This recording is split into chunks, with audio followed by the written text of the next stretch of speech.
The self-destruct sequence has been activated. Repeat, the self-destruct sequence has been activated. This sequence may not be aborted. All employees proceed to the emergency car at the bottom platform. NANI?!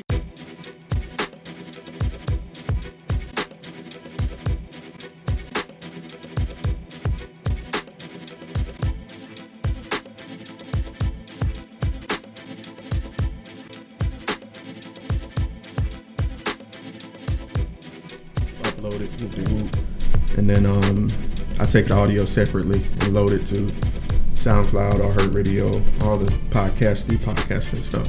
But go ahead, I wanted to actually hear. I didn't even realize I cut you off during the 1, 3, and 10 years. Oh, what were my put that down. Talk to the truth right now. Oh man, I'm gonna let you hear something from last night too. please. I got you, but in 3 years, I hope to be through with college. Be actually got the degree. I think I'm ready to go back to school, but I think I want to do physical therapist. When I seen Just Right, that's just me. I'm that girl that loves sports. I'm your best friend. I'm every guy's best friend. So we could talk about Y'all sports. dangerous. I know, right? Sports, and then like I say, I love sports, and then be able to travel with a team. Mm-hmm. Go wherever I want to go. Go wherever you go. Yeah. For the free. Yeah, for the free, but then I love the game, so it's like, and I love anatomy. I really do. I love anatomy. So I look at it like I'm getting the best of both worlds. I'm getting to travel the world. I'm getting to mingle with star players, and you get to develop a relationship, I'm sure, with them. So they get to know you, you get to know them, and I'm making good money. That is true. So, that is a definite not that byproduct. Not that the money matters, but it's a plus too. It's a benefit, I'll say, Of course. from doing what you're passionate about. Of Obviously, man, that is cool. The funny thing, and I don't want anyone listening to this to get the vibe that I'm saying her personality is dangerous. That's not what I mean. I'll elaborate because I had somebody check me about that before. When I say dangerous, I mean it's rare. It is rare. And so it's noticed as soon as you pop in the room with people watching sports and you know what you're talking about. It like clicks. Yeah, I got a cousin like that. Like my cousin's a barber, Vince, and it doesn't matter wherever the shop is. It's like if he ain't seen me, he be like, "Hey, cuz, how you been?" I'm good. I'm da da da da da. All right, so what you think about this game? And what you think about this player? And the guys and now be like, "That girl don't know nothing about no sports." And I'm like, okay, what sport do you talk about? What do you want to talk about? What is it that you want to know? And then by the time it's over, they be like, "Man, who this girl is?" Vince? And I'm like, but you said I didn't know anything. Right. Right. How long you been a sports fan? All my life. I'm the son my dad never had. Never heard that arraignment before. Never. I'm the son he never had. I mean, think about it. I'm a girl. We can watch sports. We can watch wrestling. We can do everything the boy can do. Except for I'm not a boy. I'm a girl. So, I mean, the love of sports come from him, watching it. But at the same time, my dad played every sport. So wow. I did track. I did volleyball. Did a little basketball. So it's in what position? What, basketball? Shooting. All right. Okay. Yeah, I can see that. Yeah, but the height, I can see that. Yeah. So it's in the blood. Ain't nothing you can do. And my mom ran track, so the athlete's definitely there. You already like a damn Avenger already. All right. Just a little bit. Yeah. Just a little bit. Okay. Nah, are you a dad's girl? I wouldn't say dad's girl, but I'm the only kid that my father has. So oh, you spoiled. I wouldn't. So you not the.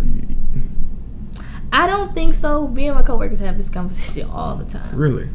Cause see, what you may define spoiled as, I may not define it as. That is true. True.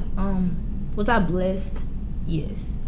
Did I always get everything I wanted? Absolutely not. So how could I be spoiled if I didn't get everything I wanted? Fair point. I just get it because I'm not a mama's boy. It was just my mom was a single mom, and the reason I got that 100% mindset of keeping it 100 is because that's how my mom does me. My mom doesn't lie to me regardless. In fact, I found out it takes too much work. And my mom being a nurse and stuff, it's funny, she's an RN. So when you was talking so about, you can't lie. anytime I had a not to. question, she would come to me with the rawest truth ever, because her thing was, she didn't want me to ask somebody else and get the wrong information. When I can give you the factual information up front. And it's coming from me. Which Right. means it's genuine because it's coming from me. Versus somebody giving you something that may not even be in your best interest. Facts. It may be to hurt you more than it is to help you. Right. It's funny. I actually found out what sperm was when I was like 6. I don't know if you remember this cartoon, Beavis and Butthead. Yes.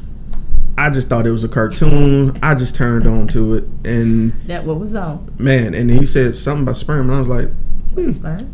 no, it's my mom. Mom, what's sperm? And I asked this in front. We had guests, so you know when parents have guests, you go back there, you go back watch TV. I come back down. I was like, Mom, I have a question, and my mom will stop whatever she's doing to answer your question. What's sperm? Place you could hear a rat piss on cotton. Place sure. got quiet. I'm sure. Because how do you tell a 6-year-old what sperm is? And we had to talk right then, right there. I respect that. Most people don't do that. Yeah. So even as an early age, when she was studying to be a nurse, because my earliest memory was her being an LPN and going into, being an RN. She would let me look in her medical books as much as I wanted. She'd be studying, I'd be looking in one of her books, just, hey, what's this? Oh, that's cholera. That's Ebola. But think about it. You was helping her even when you weren't trying to. Facts. Because you're brushing her back up on things in which I wouldn't even say she forgot. But, you're trying to retain so much information. It's true. So that's just knowledge to see if you still, you know what I mean? Mm-hmm. Still got it. So being that, coming from that, and seeing that I didn't have to ask her stuff twice, it was cool with me. So I was like, let me reciprocate that. So now I do that for my nieces. That's refreshing. It is. Because not only do I get to be the cool uncle, but I get to be the truthful uncle. I get to. I look at that too, and I look at it as I make it comfortable enough for you that if you can't go to mom, you can come to me. Exactly. And I definitely know I have that relationship. So long as I have that relationship, I cherish that relationship. And it's any way, shape, or form that I can help you, I'm going to do that. Tenfold. I don't need you to even tell me. I just need you to let me know what I can help you with.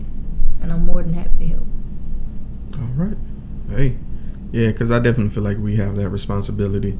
Because, no disrespect, parents have a lot to deal with, have a lot to juggle with being the primary caregiver. Of course. They need and breaks providing. too. Right. So And it also takes a village to raise a child. it's true for them to be well-rounded. There you go. You're And I just. tell my mom that I be like, I ain't gonna never say you were a bad mom, but just know whatever you felt like, or maybe you feel like you didn't teach me, like, damn, she still got it, because I got it elsewhere. And it ain't to say you weren't a great parent, because you were, but that was somebody, even when you fell short, I always had somebody. Hey, and I think that's important. Like you were saying earlier, with this time, we have to come out of that mindset again that what happens in this house stays in this house. Yes. It don't work like that no more, unfortunately. People aren't preying on people because of that. So. And if you need the help, go get you some help. It ain't nothing wrong with going to sit down with no shit. We just shun, we as black people, we shun the negative light on so many wrong things. It's like, well, you putting a negative connotation on something that benefits somebody? Right. Mental health. That benefits somebody. You gonna tell them that they shouldn't do it? So you want them to stay in the state of mind that they in? Fact. It's funny. I had to come out of that mindset recently. I had a psych eval done a few months back so I could do a surgery, and I was so uncomfortable, and I realized that the only reason I'm uncomfortable is because I haven't done this enough. Haven't shared my thoughts with outside parties. We carry a lot of weight with us as black people, period. Right. Because we look at life through a different lens already, a more, I hate to say it, more realistic, more. But you've gone through more. Right. It's like it's a little bit more harsh. It is. And that's black. What makes me mad with us, because for everything we've gone through as people, we still are in the mindset of that slavery mentality. Oh. Like, we don't, white folks, they help they folks. I mean, white people, they got each other's back, even if they not seeing eye to eye. Mm-hmm. We don't know how to find that common ground to say, hey, you made me mad, but I still got your back. Mm-hmm. And the only time we can come together is a funeral, somebody get married, something like that. Like, why I can't just be genuine? Mm-hmm. They get together just because. I mean, I had that conversation I wrote a piece like that. I don't know. I was just talking to, like I said, a lot of thought for the days and a lot of writings that I actually come up with. There are previous conversations that I be shared with somebody else. So I look at it like one of my friends was like, Kenda, we black, but you know what? White folks don't look at shit the way we look at it. And I was like, at all. nah. She was like, think about it. And I asked somebody else that. I said, do you really think realistically we look at something that's happened to baby the same way they do? We don't. How do we plan? We look at it. If we do a baby shower, we planning for the baby. These folks be not already saved up for a child's, you know what I'm saying, college fund, and yet we sit on this bitch pussyfooting around talking about we doing something. We ain't did nothing. Not that I don't want to press my child to, you know what I'm saying, get the scholarship, but even if they don't get it, I still want to be able to provide it for them. Plan to say B, they got Plan it. C, Plan D. Right, to say they got it. Fact. And we don't get that. We don't do that always. I hate that. You just got to look at it differently. I look at that. I look at another thing that we do is at 18, you got to get out. Why are you pushing them out there? White folk don't do that. Ooh, man. Shan, Billy, Andrew, they can stay as long as they want. But I'd rather you let me stay to try to figure it out than for me to go out there and I'm failing. And then I done failed because you done pushed me out there too soon. Because I wasn't ready. Like, have you mentally prepared me? Some people work well under pressure. And a lot of people don't. Mm-mm. So, if you fail to a degree, I failed because you didn't prepare me. Because you didn't do everything that was to teach me. So, is it really my fault? Or did I not have a great instructor? It's funny, that's in the Art of War. It mentions that if instructions aren't clear the first time, really understand? Come on. it's the fault of the general. That book, but how do you expect me to understand? And you gotta mean what you say. You can't say one thing and then mean something completely different. Ooh. You can't say, well, I meant you can stay as long as you do this. No. Tell me what it is and what you really make it plain. Right. So I can understand that I don't have to question, doubt, or well, she may have meant this. No kind of clarity because you weren't upfront enough to tell me. So I'm thinking on, well, did you mean this? Did you mean that? Now it's up to interpretation. Right. And that ain't always good either. Because I still, again, make the wrong choice. Because I interpreted something wrong. But if you would have just told me openly and vaguely what it was, I could be mad, but I could still respect it. Fact. Because you told me versus somebody not telling me. I'm going to be even madder if you don't keep it real with me. Because I keep it real with you. So why you can't give me that back? It need to be reciprocated. So that's just a few things I look at. Like, can I pose a thought to you? Because sure. New Minds had an anti-bullying event, which is why I had my niece for the weekend. I took all of my nieces to this, except my oldest one. She's out of town. But I took them all to this event. It was about bullying because, one, I know that a couple of them I know are bullies. I'm going to be honest with you. And one of them... You know that they are? Are. Mm-hmm. Yeah, so I too. wanted them to go. See? Yeah, I dealt with that with my oldest. I think my baby nephew, he goes through that too. But it's crazy because I can't really relate. I think it makes me, when I've talked to my oldest about that, I was like, man, that's really, Kenda, you wouldn't think about that, but that's really how you can make a person feel. Like, you didn't consider that when you were just teasing them. See, it's all fun and games for the person that's on the outside that's doing the bullying, but you don't know how severe it is mentally for the person that's going through that. Fact. So that just definitely opened my eyes up, because it's like, whoa. It's funny. The way it was posed to us was this. People are afraid to discuss or come forward if they're being bullied. And I thought about it. Why are they afraid to come forward? And it clicked to me during. But is it that they are scared to come forward, or is it that's the signs? Because I'm sure there are signs that are there. There that are. People just are ignoring. Right, because and then a lot of people are preoccupied. Parents, a lot of times, and us, uncles, aunties, we are preoccupied with life. And this randomly popped in my head, and I said it during the panel. We instill this culture of no tattling, no snitching.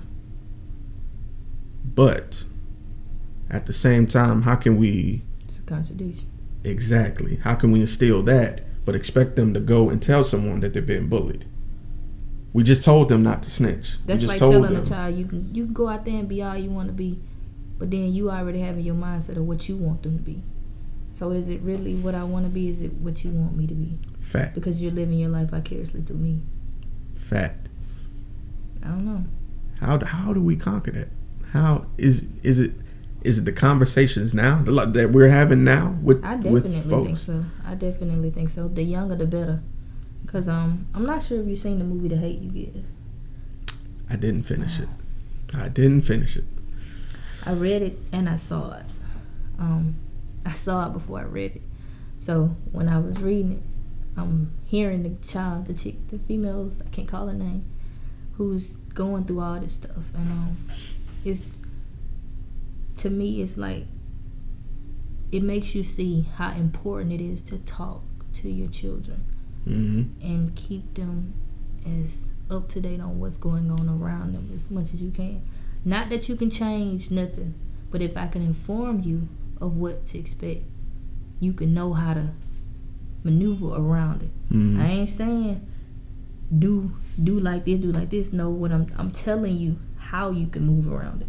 Now it's up to you how you choose to maneuver, but I let the guidelines be right there. So you can't say, well, Mom, you ain't never said. Yeah, I did. Mm-hmm. I never want my kids to be like, well, you said this, but you meant this. No, don't tell me what I meant, because I'm going to give it to you right there. And that's going to be what I said, and that's going to be what I meant, and you ain't got to question it. But the earlier you have conversations with kids, yeah. And I say the earliest because what that movie made me realize is, if he had those kind of conversations with those kids at their age, and then fast forward to the age they are now, they could still memorize. He made sure that they knew their stuff. So if I make you memorize it, it's just like school.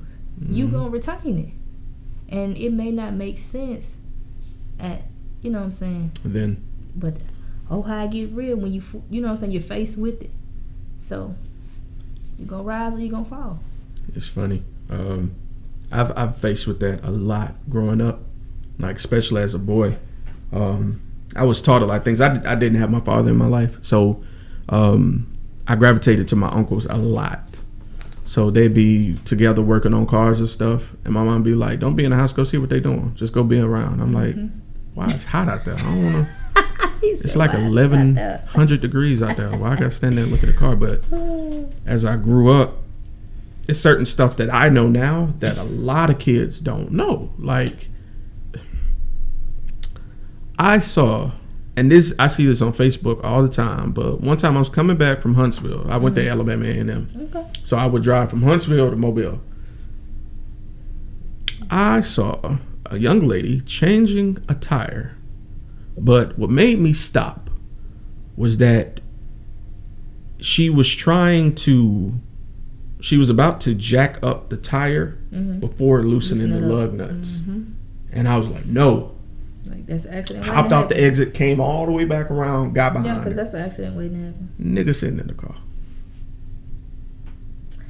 But you know what? My dad's a mechanic, and my dad gonna tell you just like this.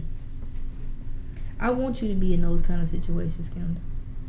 Not because it hurt your feelings, but it's more so to make you see the man in which you call your boyfriend. If that nigga can't change the tire, that ain't the nigga for you. That's right. And if you can't help me change no tire, you probably can't help me pay no bill. So then why do I need you again? Right. I probably don't. Right. And I think the part that made me the most mad was he didn't get out the car till I got out the car. So you just gonna So sit there you and let knew. her, you just gonna sit there and let her do it. That's kind of cowardly. Ain't no kinda. Yeah. Ain't no It's kinda. definitely an abuse move because you sitting there letting her do all the work. The roles should kind of be reversed, I would think. But Man, I wouldn't. The only thing you need to be doing is calling whoever and telling them where I'm at. Right. That's it. Sit in the car. I don't even want you out here. This car's passing by. You know what I'm saying? So anything could happen. You know, that just. And I'm sitting in the passenger side. Cause like That's something now. that not to sound old school, but it cooked my goose. It pissed me off so bad. I'm like, nigga, you sitting in. And then the dude was my age. Like, so what excuse you had? You know what I'm saying? Well, maybe he weren't taught like you. That's clearly what I can get from it. Everybody cut from a different cloth. You know what? You're right. And at the same time, I feel like I can give you a little bit of slack, like a half an inch of slack for that if you want to talk. But at the same time, something has to click. Like, I'm upset with the women that let it happen now. Mm-hmm. Like, it's like, okay, you didn't know. Okay, why didn't you say something? You know, like, you have to know. Like, I've actually, it's so crazy now, Kenda. It's so fucked up right now. We can cuss now. It's so fucked up now that I get pushback for holding, like, I'll hold the door for a woman if she's behind me. I had a woman stand there and wait. It was like, I could do it myself. So it's like, you can't pick and choose. You either got to have chivalry on or you got to have it off. But if it's turned off, man, but you don't want me to man. You still want to be independent at the same time. So, and I'm cool with you being independent. Do you be the best you can be? Because if you meet somebody, because you ain't necessarily got to meet a man to be complete. Right. Achieve completeness by yourself first. Agreed. Then meet someone and complement each other. Don't make me feel less. Yeah, that's for exactly playing a role that I'm raised to be. For a role that you're supposed to be, and yet you ripped me of my title. And I just I don't even advocate for. I can't even vent properly sometimes as a man. I'm gonna tell you why. This is what happens, and I get so tired of this, and I go through this a lot through this podcast. I recently posted one time on my page that it was a list of things that people go through, and it was like it said black men go through abuse, depression, just all this, and I shared it on the podcast page. The very first response: women go through this too. I'm not downplaying that. I understand that. I actually agree with that. But that's not what I said. What I said is we go through this. And I made the comparison that what you're doing to my statement is what white people do to Black Lives Matter. They do. Because it's like you overlook what I just said to compensate what you got going on. You're listening to reply rather than to listen to what I'm saying. Right. So my words are falling on deaf ears for the most part. I feel like that's where we at right now. We definitely there. I don't even know how to turn from this, and I just be like, God. You ever get so frustrated trying to relay something that you just, don't fuck even it. Worry about yeah, just you hit the fuck it part. Yep. Because it's frustrating. Very much so. Because I feel like if I'm relaying it the way I should, you will agree with me, but you don't want to say you agree. So it's easy to be like, I get it, bud. Oh, I can't stand that. I can't stand that. I feel you, bud. That right there. That right there. That right there. So I be like, isn't it you feel me, or? I call that the emotional response to a logical situation. And when I get to that point with someone, I just stop arguing. Because no matter what, it could be like, you're right, but I feel like, and then it's just, okay. So it doesn't even matter what I said at that point. I run into that a lot when I'm dating. Yes. I run into that a lot. And that's probably why I'm single, because I oftentimes tell people that I'm single because I choose to be single. Not because I've never been that woman that feels like I need a man to validate me. But what a lot of people don't do is when they get into relationships or they get out of them, they do it like taxes. You get in one, all right, I'm just sit right here. And next 15, another one gonna come. And so, no, I'm not. I can't expect you to love me if I don't love me the proper way. Fact. So if I don't know me, how can I expect you to get to know me? You can't help me know me if I don't even know me. I'm lost before your ass even get there. So, no, we can't both be needing a GPS to find my own fucking heart. No, we can't. So, I'd rather take the times and the steps to get to know me as well as I possibly can without having to look for nothing. Because when you look, you find crap. But when it finds you, I think it's more special. So I'd rather wait for whatever God has in store for me than to be out there. Okay, all right, let's see what you got. No. And then I'm not getting any younger. I'll be 30 next year. I look at it as, okay, it's time out for certain things. It's a certain age that you say, it's time to grow the fuck up. I don't have time for games. Not that I play them hoes anyway, because I'm very straightforward. So what you see is what you get with me. So why sit there and play games? You can say that for your mama now, because I ain't got time. Bye. I get why they call you scrap now. So, I mean, I don't have time for it. I really, really don't. So, take it or leave it. And I always tell people that, like, I have a lot going on. I'm a busy young lady. And if you can't understand what I have going on, I ain't saying you can't be a part of it, but if you can't understand what I have going on and you're not going to support me wholeheartedly, I don't need you in my corner. I'm okay. Because I don't need somebody to validate me. I know me well enough to say, hey, Kenda, we gonna be alright. We've been doing it all the time. We gonna be fine. I've never been that girl. That's why it frustrates me when they be like, I just gotta have somebody. No, the fuck you don't. You gonna die by your motherfucking self. What you mean you got to have somebody? You came in this world by yourself. Why you got to have somebody? Because somebody fucked you up in the head to make you feel like you got to have that. It's like, to me, it's like dieting. You tell yourself you got to have this. No, you don't. You can survive without it. You just mentally tell yourself.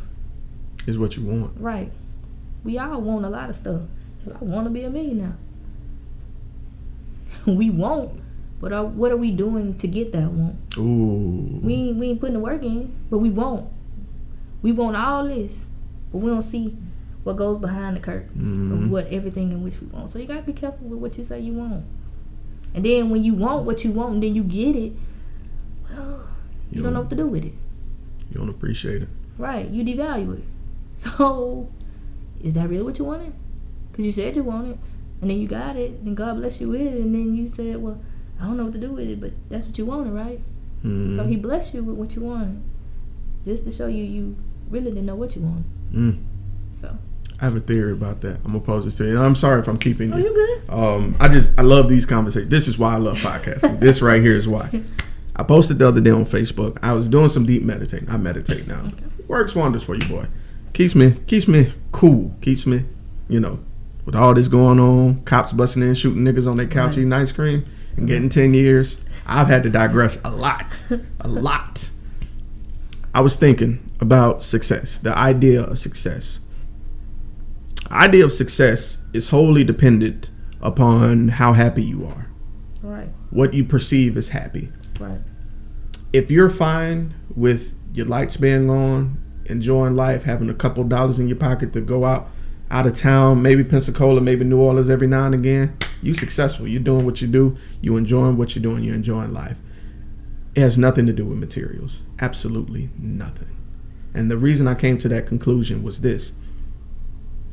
We always get caught up, black people, I feel like we misinterpret God. I'm going to explain what I mean by that. You ain't got to explain. I already know where you going. I feel like people think God is this white man with a beard wrapped in some kind of ancestral robe. I think God is a force. I think God has no shape. If God was personified, I think of the galaxy. Just there, just existence. When God blesses you with something, I think it's something deeper than that. I don't think he says, here's the keys to your car. I blessed you with that car. No, I think when God blesses you with something, he blesses you with the ability to attain it. He blesses you with the ability to have a job. I think he blesses you with the ability to complete the hours. I think he blesses you with health to live through the paycheck safely. And then you have the choice or the chance to save and do what's necessary and discern how you spend money. I think we place too much of our own shortcomings on God as limitations. And that's not how it works. God created opportunity for you to do what you want and achieve the desires of your heart. Blame on him, especially if you're not doing what you're supposed to do. Exactly. I wrote the other day that what if you pray and ask God for the same thing every day, and then one day God says, you know what? I gave you something called ambition and drive. How would you respond? And it's someone from an associate podcast. I call them my podcast cousins, Controversial Chronicles. Give them a follow if you get a chance. Okay. They're hilarious. She put, I don't see how that would help me. And she was joking because I know her. I know she was joking. Yeah.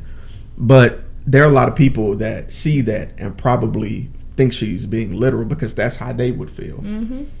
I feel like when you tell a child the world is your oyster, you can do whatever you want to do. I think God thinks the same way. Mm-hmm. True, you're going to meet obstacles. People are going to try and block you. But that's why when you ask me that question about obstacles, it's like, I had them. Yeah, I got over them. Yeah, they're going to keep coming. Right. So how do you really... You're never really going to overcome an obstacle because when you're overcoming that one, you're hit with another one. And you're hit with another one. And you're hit with another one. I think it's just define the person that you are throughout life. Because how you may be challenged by this obstacle, you're not going to come up with the same results on this obstacle. Exactly. So you're definitely going to be changed by it. That's the exact reason why I asked that question. I feel like a lot of success interviews or like interviews involving people who do something now that they're passionate about, like you. I think we just see the forefront of it. We see the lights, we see the cameras, we see y'all dressed up spitting. We don't see the hard work that's being put We don't in. see how y'all navigated through the tough shit y'all went through. That's why I put that question in there. Because I feel like when I think of obstacles and how you are, I think of water running down a mountain. There's all kind of jagged edges and things, but water will always find its own way around it. Always.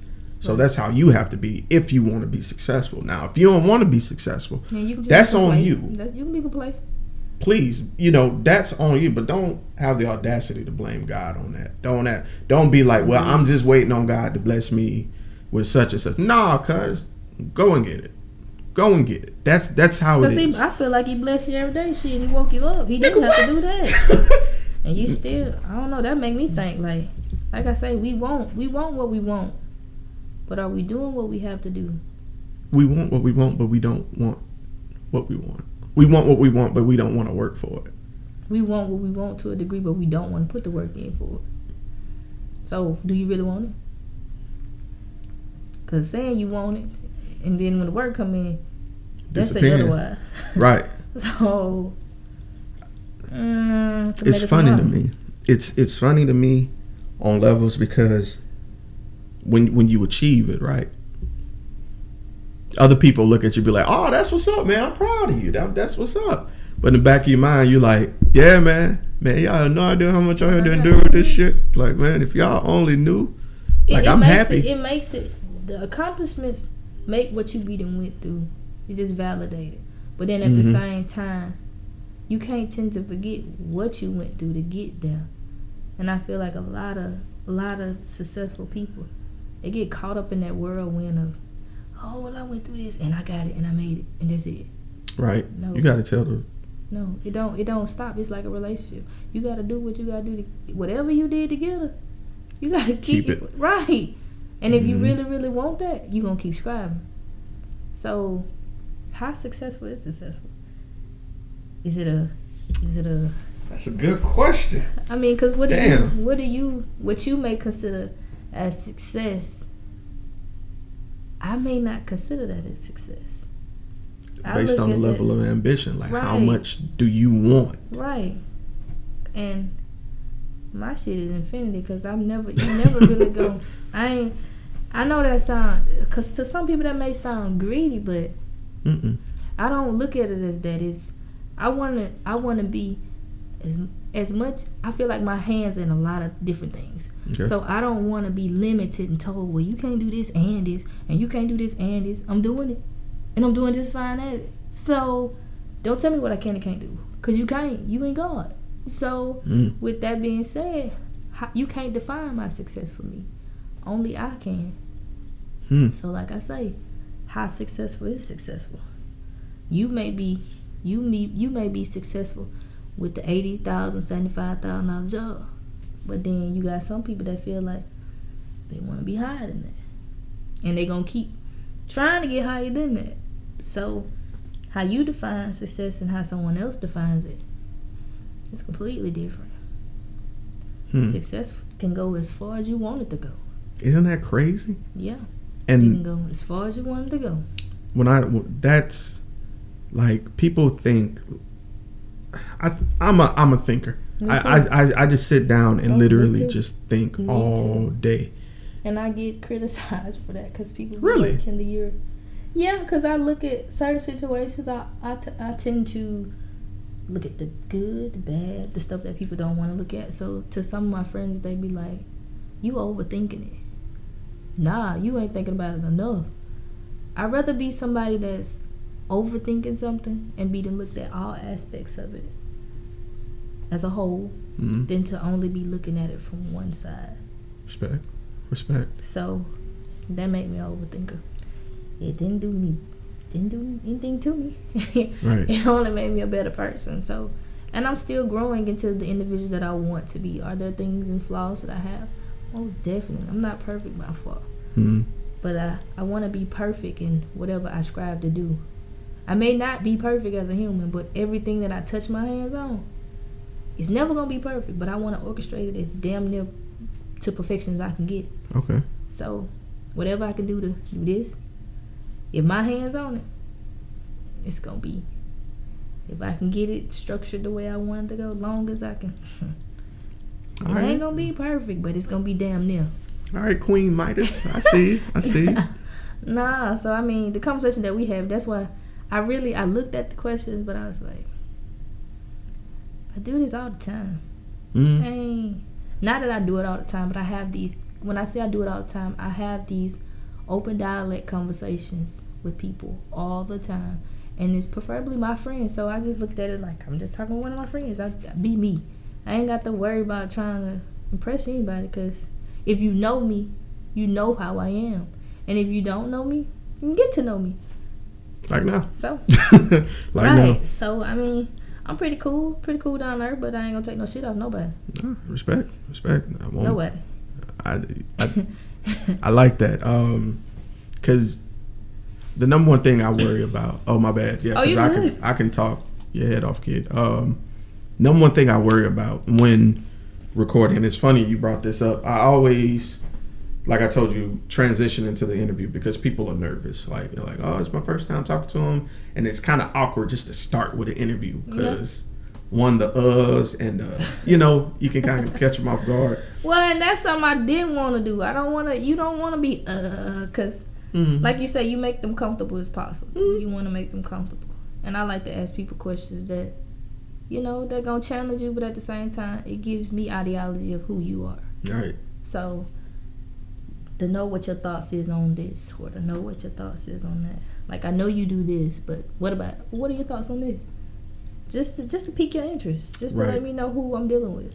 Right, and it's funny.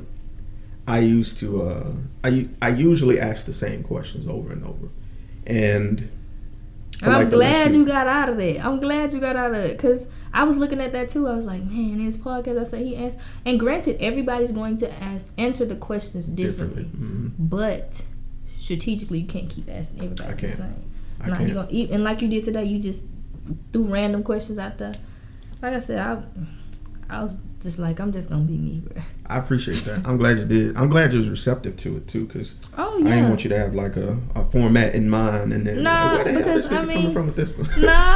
Because I look at it like this, like you say, you're a thinker. I'm a thinker. So whatever you ask me, it causes me to think.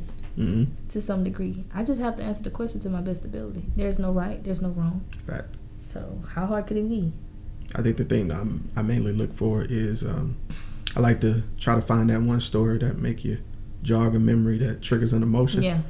And I like capturing that because when I release these, I take care of each interview. Like, I don't work on 2 interviews at one time. I never do, because I don't want to carry that energy for that interview into the next one. So I literally work with one, release it, flush, meditate, come to the next one, work on that one, because you might have a recurring theme in yours that's completely different than theirs. Right.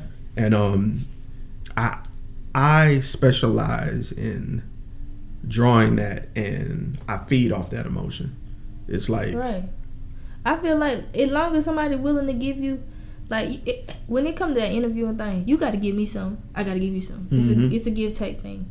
But long as you make long as you make the person comfortable, you're good. The conversation shouldn't be hard, because like I say, they questions about you. How hard could it be? And that's what I was telling. I call her my white mom at work. She was like, "Where you going?" I was like, "I gotta go do an interview for a podcast." She was like, "Are you nervous?" I said, "No."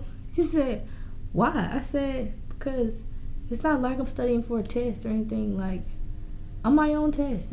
I think I already got the answer." So right, you've lived it. Right, it's me. And she was like, "You're just so fucking smart." I said, "No, I don't think I'm smart because of that, but I don't look at it like everybody think. Like, some people probably was like, oh, I'm nervous, this, that, and the third. It's just normal conversation." Yeah, people do freeze a lot. And what I had to learn was, like, it's funny you said that. You give, I give. My first few interviews were terrible because I was so monotonous. I was so sit up straight, talk like this was a job interview. And then after a while, I'm like, "You're gonna," right? Right. I'm sir. Right. So the energy you bring as you, I have to reciprocate that and be the best sir I could be. And then I like to think the stage helps with that too for me. Because, like I say, I don't know, the show last night, I think you just gonna rub that in my face today. No, they were talking you.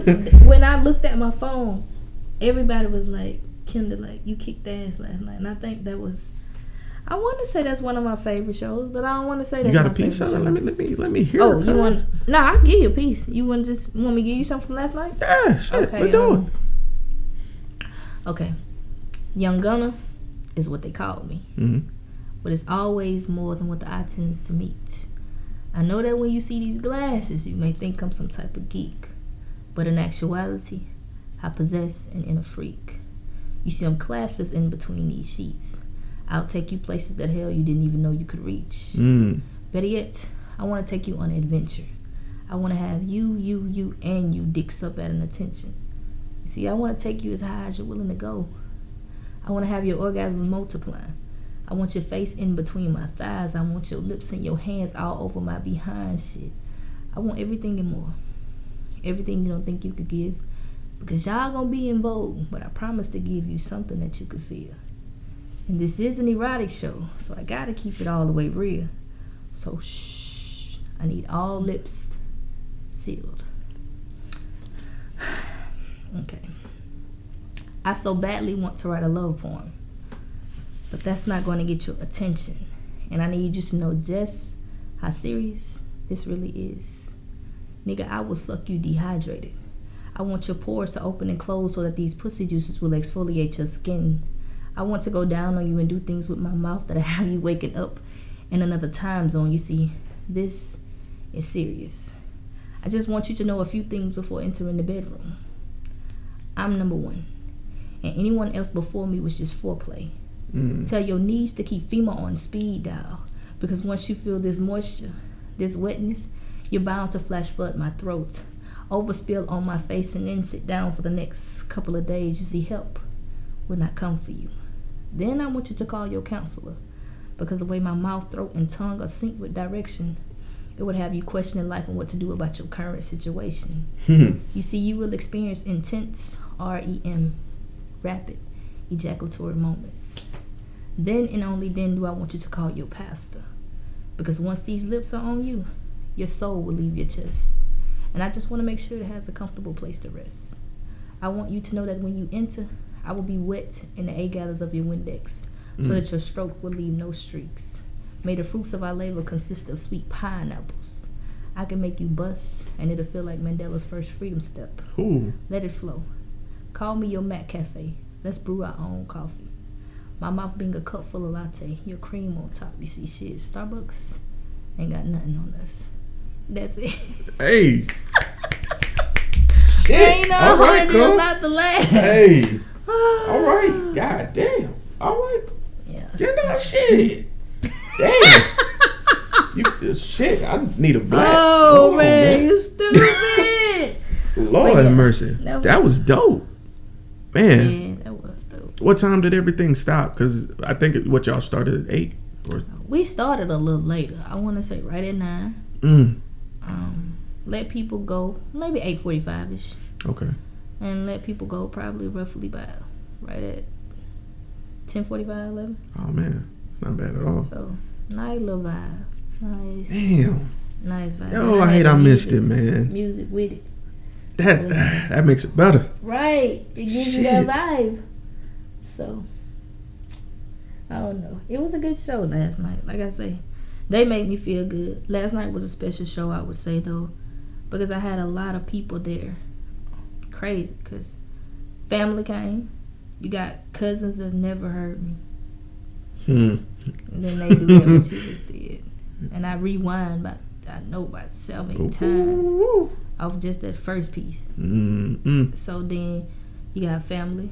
I had one of my middle school friends that reached out and was like, I'm coming to a board show. And I was like, okay. So she came. Then I had former co-workers that no longer work at Samsung. At least about 3 or 4 of them. And then they brought their fiancés and brothers. And so you had current co-workers. So man, I had a pretty great night, I would say. And like I said, my podcast and shit with that, I mean, you can't have all these people. My thing is this. You can't have all these people here and you not do what the fuck you gotta do. Preach. You have to. I don't know. I need to tell myself that shit every time because I need to act like they in the crowd every goddamn show. Because I don't know what I was on last night, but it was just a vibe. Like, but I can tell I had practiced this. I had made sure that I was prepared for it. And I think that's just what it's all about. Like, that unity. We got new members, so you want to make sure they're comfortable. You know what I'm saying? Whatever we talking about. That they comfortable, that they see what it is in which we're all about as an organization. And you want them to dive in it wholeheartedly, as you did. Yeah, set the standard. So, you gotta set the ball. That's how I look at it. So. Respect, man. But like I say, I couldn't ask for a better show last night. I could say everybody giving me kudos, but I feel like everybody had their own individual segment where they shined at. So let's not make it all about me because it's a group effort. So granted, everybody did their damn thing last night.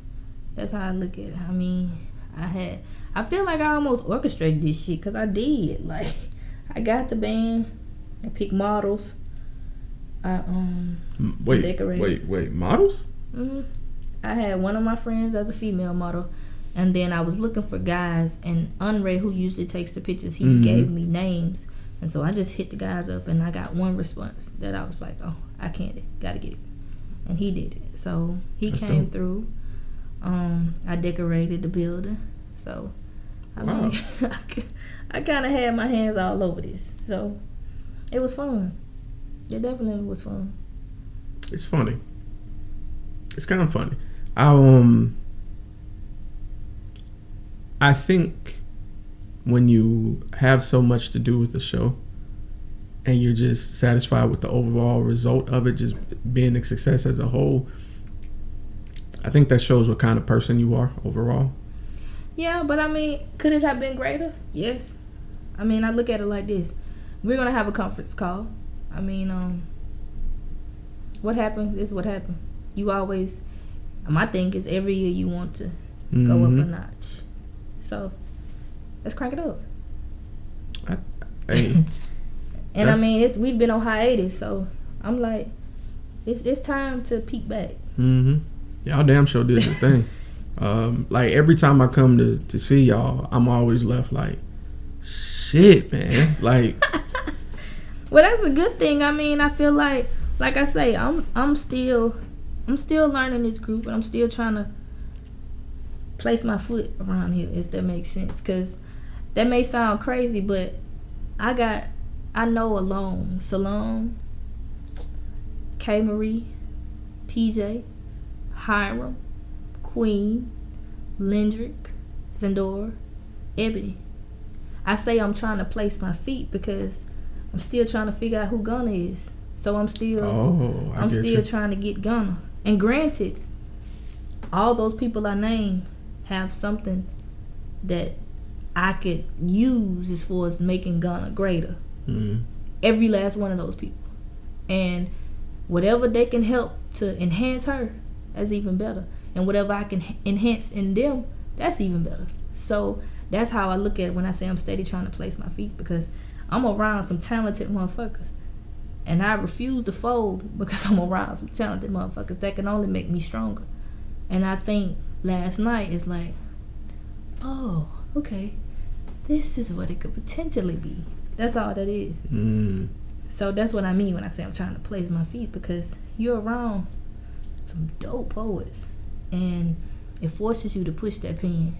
Mm-hmm. It forces you. But I hadn't, like, we had rehearsals, but Kay and PJ hadn't, nor Salome, nor Queen, nor Hiram had heard what I was gonna do. But Lendrick, Zendora, and Ebony knew. So, but then they really didn't know, because I held that last piece until the last rehearsal.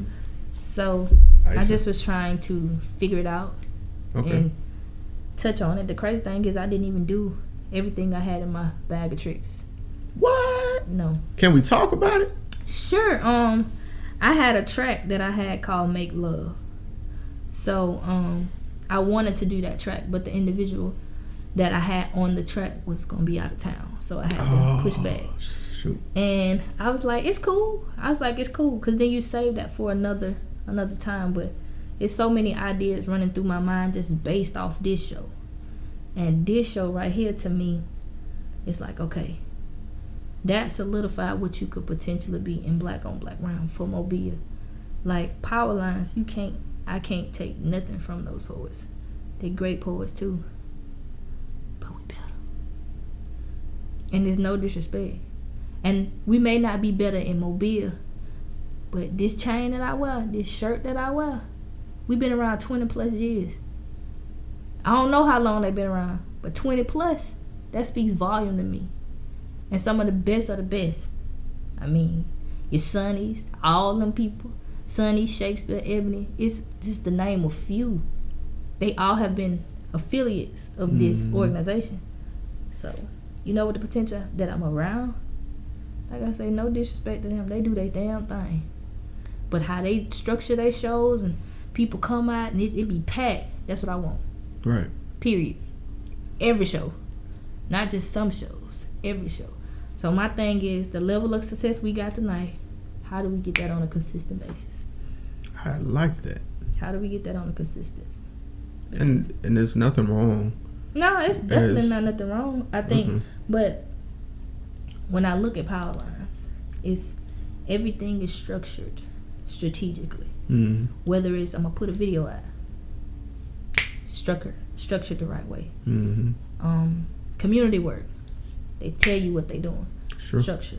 Not that we don't do that, but they have a better structure as far as how they go about doing it. They reached levels that apparently we haven't gotten to yet as far as here. And I'm just saying, okay, how do we get that? Because I've done it. I've hit schools. I've done LaFleur. I've done Viger. But to me, it's one thing to do poetry. I've done Callaway. Callaway was my first school. You know, it's one thing to hit schools, but then I didn't even think the poetry was that serious until I got Callaway. That was my first one. And I was like, them children gravitated to me. I was like, whoa, this is a little bit different than what I thought it was going to be. Because I didn't expect them to gravitate to me. And kids like, can I have your autograph? And I'm like, that's one. I was like, that's no, one. I'm just a normal person. And then I did LaFleur's Black History last year, and that being my alma mater is like, ooh, shit. And then I did it in the gymnasium. And I'm cheering, like, the roar. It's crazy. Like, it feel good because that's the school you went to, and they cheering for you. And then the next day, you have Viga, and they do the same thing. You didn't even go to Viga. My dad did. My dad think he was slick. He popped up in the audience and came. So, and I had 2 cousins that graduated from Viga. And my little cousin, she was like, "Is something you need to tell me?" And I was like, "No." She's like, "Kenda, I'm introducing you. It is something you need to tell me." And I was like, "Oh shit. Oh, well, I'm performing. That's it." So I mean, when it hits them, I got something. And it's one thing, to me, it's important that the arts, you need to hit at least every African American school here. It's vital. I don't give a damn if it's elementary. I don't care if it's middle. I don't care if it's high. It's vital. Because they need it. And think about it. You don't never know who you inspire. Right. Like them cheering, when I did Callaway shit, they was like, I'm going to be like her, bro. I was like, no, you're not. You're going to be better than me. You don't strive to be me. Be you. In your own way. And they was like, yeah, I get that. But you're so cool. And I was like, I asked my nephew that I don't even like kids. I be like, what you mean? And they gravitate to me, and I be like, my nephew said, Kenda, my oldest nephew say, it's just the conversation. It's just like I can feel where they coming from. Like they can talk to you, and you don't treat them no different. Like even if they younger than you. I was like, no, cause I once was in y'all shoes, so. Right. I identify with that. That's why I talk to my nieces and other kids I come across like that people, not like that children. Right. Because they are people. You never know the impression you leaving on somebody. Right. Like you never, I don't know, I laugh at the mentor that I was talking about, who I had did that over bound with. She's like, Kenda, I'm just so happy, of the woman that you're turning into. And I was like, you know you had a little something to do with this though, right? Like, and she was like, no, I didn't. I was like, yeah, you kind of did. So it definitely, doing Overbound was kind of the best thing I could have ever done. So you see the mirror in that. You see the importance of a mentor now. Well, I mean, I definitely see it, but I think I identify with it, but I was like I said, you don't take things, and I feel like children like that this nowadays too. You don't take what they say serious until you're forced to have to look at it. So it's like something as a teacher would tell me, "Oh, you gonna see this work again?" Whatever, and then you get a quiz on Friday. Like, damn, she said I won't do this shit again, and I'm looking right at the same thing I said I won't never see no more. So it's funny to me how life kind of correlates, and I don't know. I feel like I always say I'm trying to find my purpose, but I always find myself doing something to inspire somebody.